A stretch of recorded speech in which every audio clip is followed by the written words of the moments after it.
Walang Catherine Bernardo at Alden Richards. O Kat din sa totoong buhay. Friends lang sila.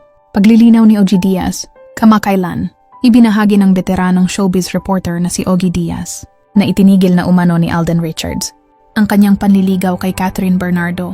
Ayon sa kanyang pahayag sa Ogie Diaz Showbiz Update sa YouTube, sinabi niyang, "All I know is, there is no longer any courtship that has continued.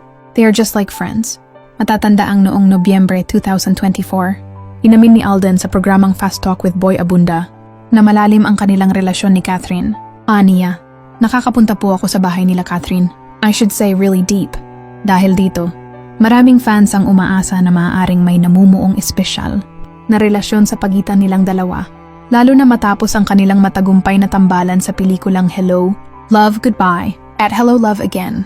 Gayunpaman, ayon kay Ogie Diaz, isang source na malapit sa Kat din, ang nagsabing talagang nagustuhan ni Alden si Catherine, ngunit hindi malinaw kung bakit itinigil niya ang panliligaw. Ayon pa kay Ogie na baka nag-giveaway ito kay Daniel Padilla na muling pumuporma kay Catherine. Sa gitna ng mga espekulasyon, nagbahagi ang isang diehard fan ni Alden ng isang cryptic na mensahe sa kanyang social media account na nagsasabing, "Mind your own business." Samantala, nananatiling tahimik si Alden sa usaping ito. Sa ngayon, wala pang opisyal na pahayag mula kay Alden Richard tungkol sa tunay na estado ng kanilang relasyon.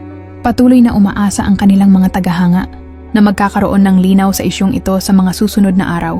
Samantala, nagpahayag naman ng kanyang saloobin si Catherine Bernardo. "No, I won't ruin or delay my life and career again, just to prove my love to someone. And yes, this is me. If you'll not bring peace to my table, I'd rather choose to be alone era." Minsan kasi, akala natin love means sacrificing everything. Time, dreams, pero kung ikaw lang lagi ang nag-a-adjust, nagbibitaw ng pangarap at umiintindi, hindi na yon pagmamahal.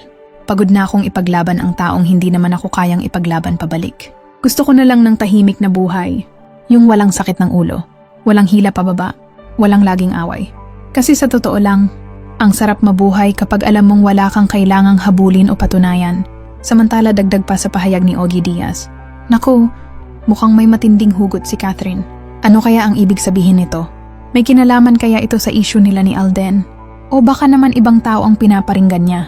Aabangan natin ang susunod na kabanata sa buhay pag-ibig ni na Alden at Catherine.